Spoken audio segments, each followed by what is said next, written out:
The talent show lineup was posted at 3:15. By 3:17, someone had already crossed out Emily Pearson's name with a black marker. Michelle stared at the list, her hand frozen halfway to her phone. She didn't need to read it twice.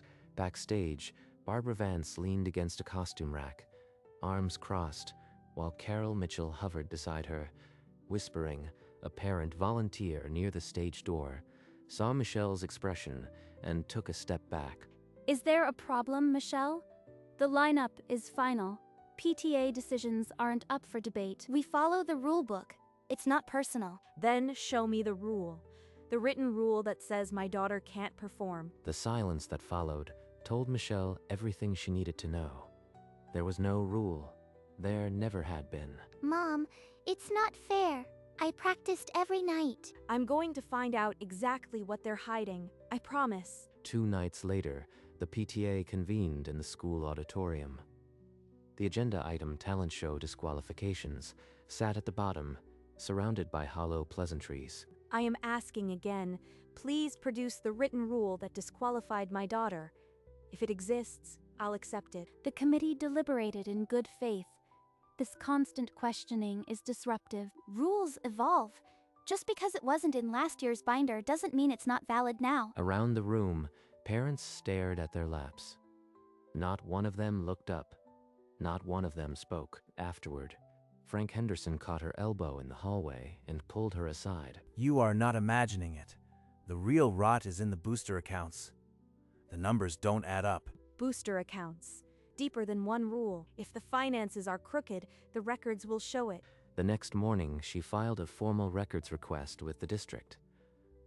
Everything the PTA wanted hidden was about to be pulled into the light at the district records counter. The clerk slid a form across the glass. 10 business days. Michelle counted each one. Michelle Pearson requested every PTA document.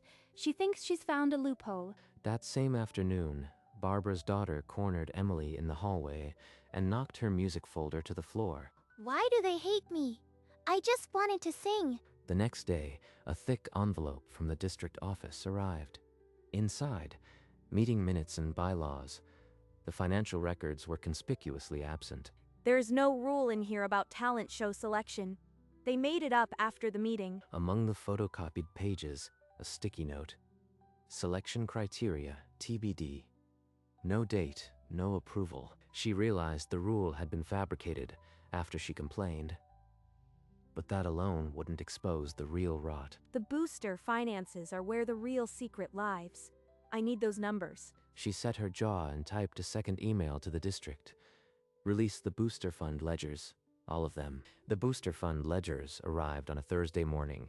In a plain manila envelope, Michelle tore it open at the kitchen table. Her finger stopped on a line item.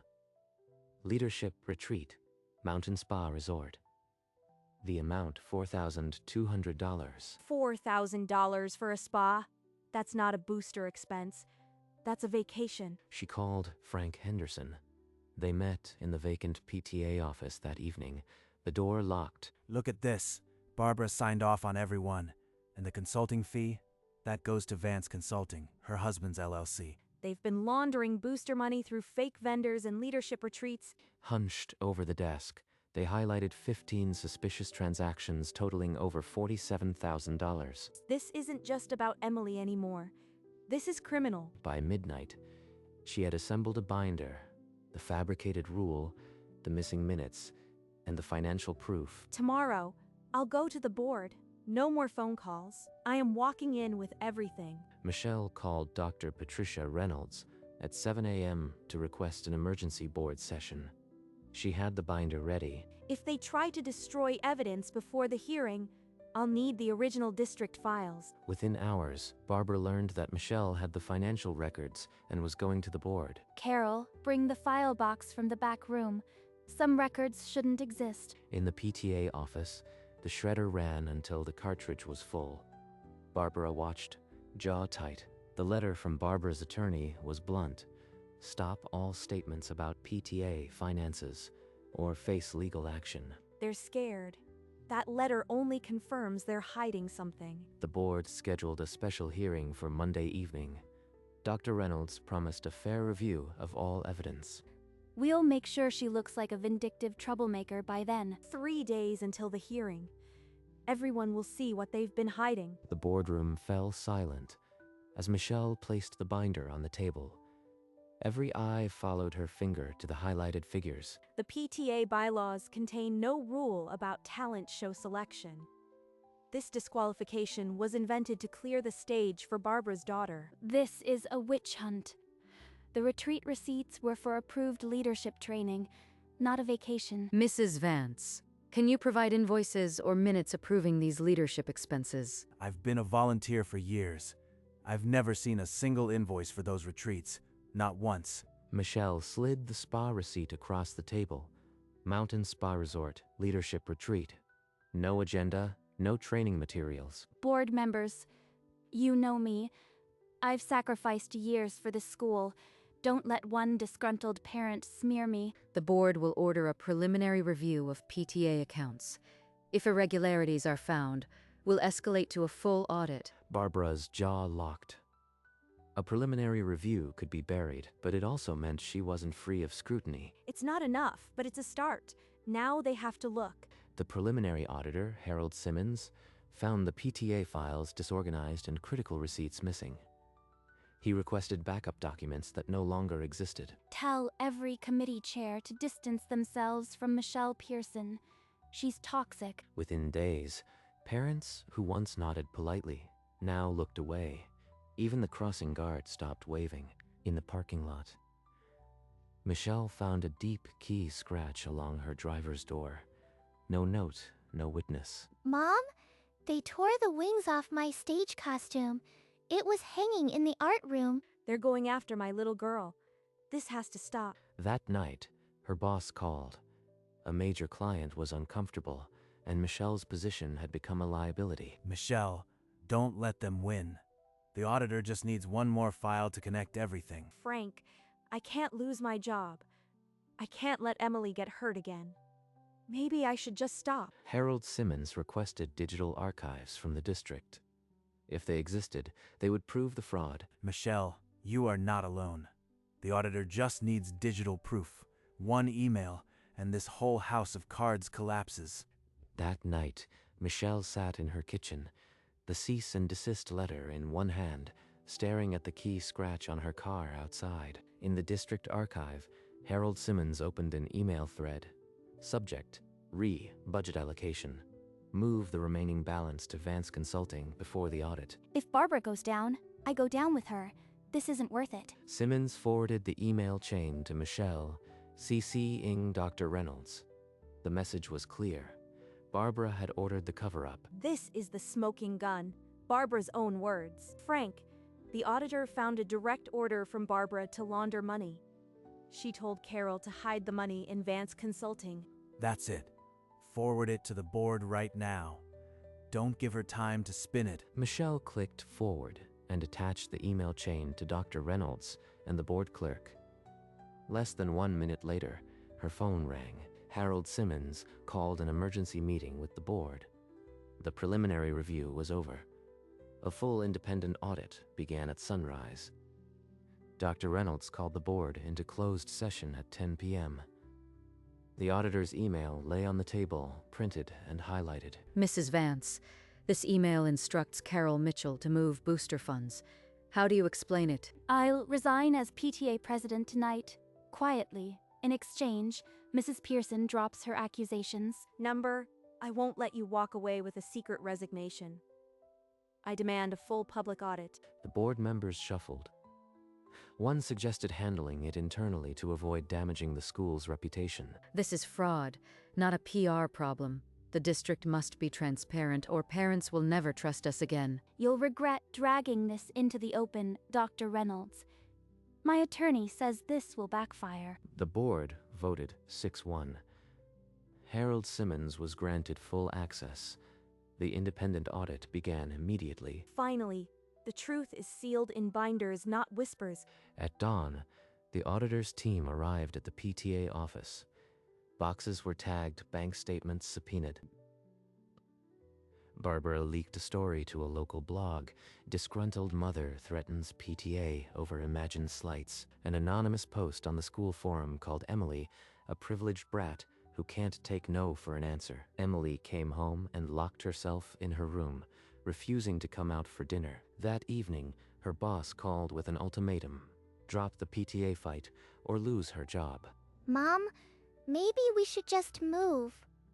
I hate this school and everything about it. I can't keep putting her through this.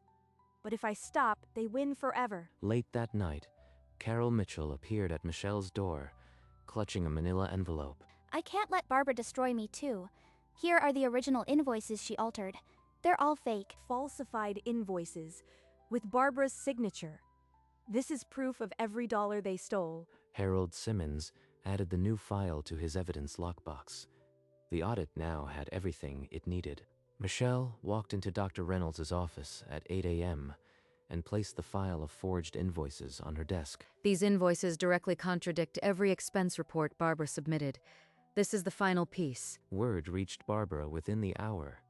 She cornered Carol in the parking lot, voice shaking with rage. I should have stayed quiet. Now she'll ruin me. By Wednesday, the preliminary audit confirmed $47,000 in misappropriated booster funds. Barbara's attorney sent a letter. Mrs. Vance will personally repay all disputed funds if this matter is dropped. Two board members argued that the school's reputation could be salvaged without a public spectacle. Repayment isn't accountability. The board must release the full report. Dr. Reynolds called for a vote. The board voted 5-2F, or full transparency. The press conference was set for Friday. The full audit report would be public. On Thursday, a local paper ran an op-ed under a fake parent name: Troublemaker, Mother Exploits, School, Scandal for Revenge. Barbara had planted it. The superintendent called Michelle at noon. Resolve this quietly, or the district will question your judgment before the board. If I back down now, Emily still loses. Her shot at the stage, her trust in me. If I speak, she might never be safe from them. Michelle, you've already won. The truth is out. Don't let fear steal the last inch. He's right. I've protected her by refusing to be silent. Frank, tell Dr. Reynolds I'll be at the press conference.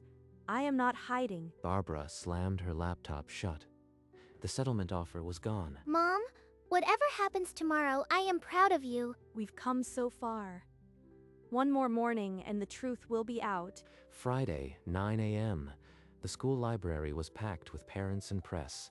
Television cameras lined the back wall. The audit confirms $47,000 in misappropriated booster funds, shell reimbursements, falsified retreats, and consulting fees to a company owned by Barbara Vance's husband. The room erupted. Parents gasped. Cameras flashed. Barbara Vance's face went pale. She stood abruptly, her chair scraping the floor, and tried to exit through the side door. A reporter blocked her path. Mrs. Vance, do you admit to the fraud? She said nothing. Carol Mitchell slumped in her seat. Staring at the floor, her jaw clenched. Michelle stepped to the microphone last. Her hands trembled, but her voice was steady. I want to thank Frank Henderson and Harold Simmons for staying in this fight. The truth deserved a witness. The school board votes to remove Barbara Vance and Carol Mitchell from all PTA offices effective immediately. Applause filled the library. Outside, a parent held a sign that read, "Thank you, Michelle." Frank caught Michelle's eye and gave a small nod. The board had acted, but one question remained. Would Emily's disqualification be reversed before the show? By noon, the board issued a formal reversal of every talent show, disqualification based on the fabricated rule. The updated lineup was posted outside the auditorium. Emily's name had been rewritten in bold letters and circled in yellow. Mom, is it really true? Am I still in the show? The district will now oversee all booster funds. No more shadow accounts or spa retreats. A formal order gave Barbara Vance and Carol Mitchell 90 days to repay every misused dollar or face fraud charges. Barbara received the notice alone in her kitchen. She stared at the envelope, then set it down without opening it. I practiced my song 100 times. But Mom, what if I freeze up there? You've already won the biggest battle, sweetheart. Now just let them hear you. The talent show was 48 hours away. For the first time in weeks, Michelle slept through the night. 2 more days. I'm going to stand on that stage and sing for everyone who said I couldn't. Saturday evening, the auditorium buzzed. Every seat was filled, and the air was thick with nerves and anticipation. This is it. I'm not the girl they crossed out anymore. Michelle squeezed her hand at the curtain's edge. The MC called Emily's name. Emily walked into the spotlight. She looked out at the sea of faces, then lifted the microphone. The first note cut through the silence. Her voice was clear and steady, filling every corner of the room. In the front row, Michelle cried openly, her shoulders shaking with silent sobs. This is for every kid who was told no for no reason. When the last note faded, a single heartbeat of silence hung in the air before the applause erupted. She did it. After everything, she still sang. In the back row, Barbara Vance stood stiffly and walked out before the lights came up. The rain was over. The Sunday edition ran the headline. Local PTA scandal ends with a standing ovation. By Monday morning, Barbara Vance and Carol Mitchell were formally blacklisted from all school volunteer roles. The board announced that every booster dollar would now be tracked through a public portal with quarterly audits. Michelle, the school needs a parent like you to lead the reformed PTA. Will you join? After everything, I don't know if I have the strength, but I can't let someone else tear it down again. Frank Henderson agreed to serve as treasurer, his first official PTA role in a decade. Mom, you have to do it. You are the reason the show even happened. Michelle accepted. The new PTA charter banned closed-door meetings and required every expense posted online. The talent show trophy sat on Emily's dresser, but the real prize was the quiet that settled over the school. For the first time in months, the PTA meetings started with a reading of the minutes, not a whisper campaign. The first reformed PTA meeting was held in the same room Barbara once controlled. The chairs were new, but the air was different. Every booster dollar is now tracked and verified. No more hidden accounts. Frank projected the ledger. Parents leaned in instead of looking away. Mom, Dr. Reynolds said I could bring my trophy to the meeting. She's so proud. After everything, she's the reason this room feels lighter. Michelle Pearson, your refusal to back down saved this school's integrity. Thank you. The room clapped.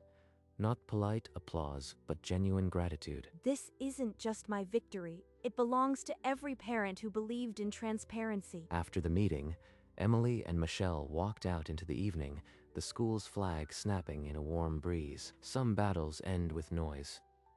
This one ended with a ledger that balanced and a child who smiled more easily. One evening, Michelle sat on the porch, holding the framed photo from Emily's first music lesson. In the yard, Emily chased fireflies, her laughter carrying across the lawn. The sky burned orange and pink, the kind of sunset that makes you pause. A neighbor waved from across the street. No gossip, just a simple wave. A crossed-out name on a lineup. That's all it took to set all this in motion. An audit that uncovered $47,000, a school that reclaimed its soul, and a child who found her voice. She watched Emily twirl under the oak tree, her silhouette sharp against the golden light. Inside the house, the school district's thank you letter sat on the mantel. Michelle hadn't framed it. She didn't need to. The ledger balanced, the rules were public, and her daughter's song still echoed. The camera pulls back, the porch light clicks on, and the world outside feels, for the first time, safely ordinary. It began with a black marker line through Emily's name on the talent show lineup. Frank Henderson warned that the real danger was buried in the booster accounts. The PTA bylaws contained no mention of any talent show selection rule. Michelle placed the binder of evidence before a stunned school board. The independent audit confirmed $47,000 in misappropriated funds.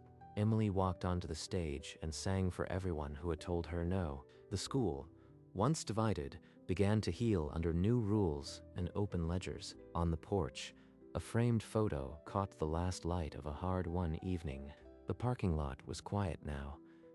The loudest fights often leave the softest peace, and on her dresser, Emily's trophy gleamed. The PTA banned my daughter from the talent show. The school board audit did the rest. A month later, the school held a spring carnival to celebrate the new PTA charter. Michelle wore her volunteer badge, not as a trophy, but as a reminder of the work still ahead. Michelle, the bake sale alone raised 3 times what the old leadership ever brought in. No hidden envelopes. Mom, I signed up for the talent show next year too. They already posted the rules, real ones this time. This is what a PTA should be. Open, accountable. Thank you, Michelle. By late afternoon, the crowd thinned, leaving only the hum of cleanup and the smell of popcorn. All of this started with a crossed-out name. Now look. Emily ran toward the gate, waving at a friend, her laughter echoing as the first stars appeared. The school stood quiet behind them, the windows gleaming with the reflection of a new beginning. For the first time in a long time, the PTA belonged to everyone, and that was worth more than any audit could count. The following fall, the schoolyard filled with children again. But this time, the rules were posted online before the first bell rang. Mom, look!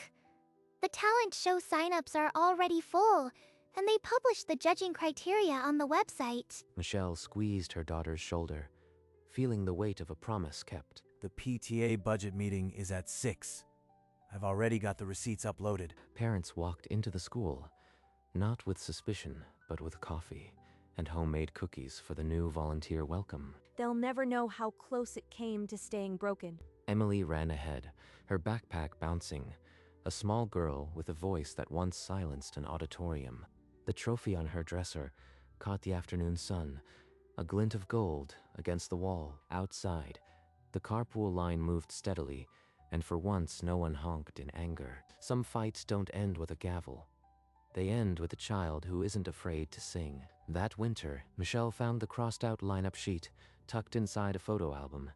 She hadn't thrown it away. Emily's voice had grown stronger, and her laughter could fill rooms that once felt hostile. The new PTA board met monthly, with coffee and open laptops, the doors always unlocked. Frank still brought the same worn folder, now full of reconciled spreadsheets and highlighted reports. Barbara's name never appeared on another volunteer sheet, and Carol moved away that spring. The district used the audit as a case study, training new PTAs on transparency and accountability. And on the last day of school, Emily's music teacher asked her to lead the spring concert. Michelle sat in the front row, pressing the same handkerchief she'd held during the talent show. After the concert, they walked home under a sky thick with the last stars of summer. Some stories don't end with a gavel. They end with a quiet street, a porch light, and a voice that was almost silenced.